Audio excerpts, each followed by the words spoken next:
talk about the Preakness Stakes, the 150th running of, which takes place in Baltimore at Pimlico Racecourse on Saturday night. And all the big names will be there, the likes of Bob Baffert, D. Wayne Lucas, Steve Asmussen. Talking of big names, we've got our very own big name tipster, Peter Fornatale, joining me right now. Peter, I know it's very early for you over there, so thank you for joining us. Very good morning to you. Good afternoon. Not too bad now. I mean, we're into the normal wake up, start studying the form while my daughter eats breakfast and we get her out to school type of the day. So all I had to do was sneak down here to the Brooklyn bunker, and very excited because you get up early anyway in the USA when it's Preakness week. Very exciting. Couple of days of racing coming up. I'm going to be on the channel on Friday, and then of course on Saturday the Preakness, a race that gained significant juice with the news that the Derby favorite, the Derby second, Journalism, will be competing. I know you've written a really good piece for the website already, which I've already read. It was excellent. And I mean, Journalism, he's the starting point, isn't he? I mean, he ran such a good race in the Derby. And do you think that what happened to him at the start when he was slightly inconvenienced? Could that have cost him in the latter part of the race?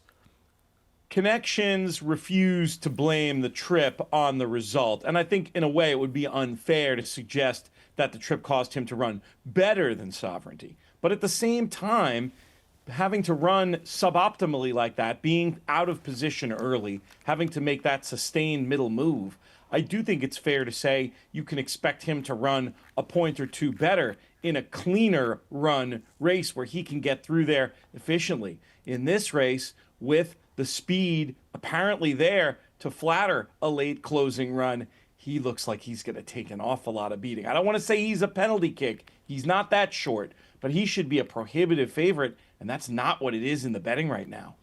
Yeah, as you say, I mean, stall 2 looks perfect as well, doesn't it? He's just got to have that perfect sit where he wants to be. You'd imagine he's not going to have those difficulties that he had in Kentucky on Saturday night from gate 2 here. That's how I imagine it. Now, you could conceive a world where if they try to rate goal-oriented, I could see him getting into a little bit of trouble early.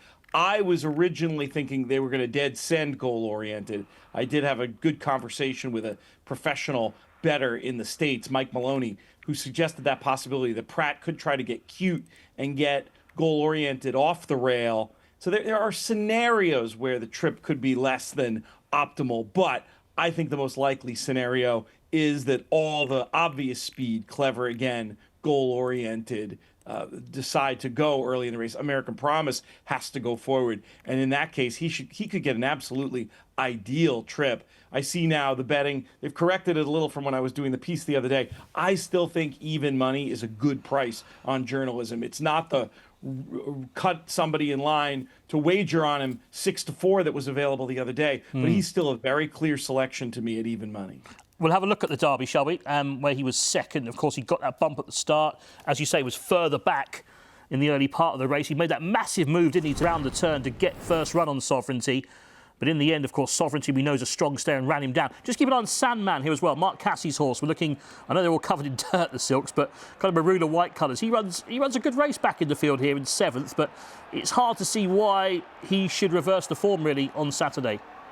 I wasn't a big Sandman fan heading into the Derby in terms of his chances to win the race. I love him as a horse. Very cool horse, great story.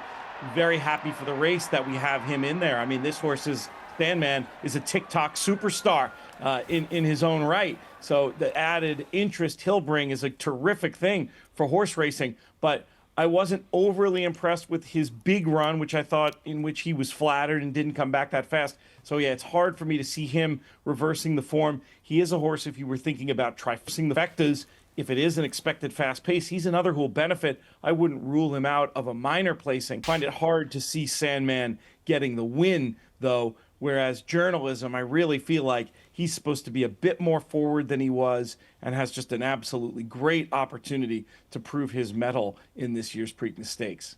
Those of us looking for a bigger price, am I crazy to look at Heart of Honour here for Jamie and Saffie Osborne? It's a great bid. It's a bold bid, isn't it, to go out there with this horse? I know he's all dirt, isn't he, on his pedigree. He's run some great races over at Maidan. It's still a tough ask, though, to go and try and win a Preakness. But look, this horse has got loads of class, and we know Jamie almost pulled off the big one with Toast of New York, didn't he, at the Breeders' Cup a few years ago? I'll tell you what, he should have gotten it in the steward's room. should. Still can't believe they left Bayern up that day. That was an embarrassment. Toast of New York was a terrific runner. And the fact that the Osborne team knows what it takes to succeed on these North American shores, that means a lot to me. And I also like the quotes from home from Jamie about how well this one's doing and how he's developed physically. The form of the UAE Derby isn't much. Admire Daytona. The winner was dead last in the Kentucky Derby, but I'm sort of putting that to the side and imagining a hold-up ride from Heart of Honor where he's another who could get a piece, and he's the one I want to be keying on in bets like the Exacta and Trifecta to run in underneath with journalism. I think Heart of Honor is a very, very interesting item, and I'm happy to see him priced the way he is in that market, as high as 25-1. You could just go there each way if you're allergic to backing favorites. Yeah, OK, but I think this favourite does look solid, as you say. So we're thinking journalism's the win bet, but, you know, Heart of Honour, exotics, maybe place betting, etc., could be the way forward. Peter, we'll catch up with you again. We're a bit short of time today, but tomorrow we'll speak more. Thank you very much.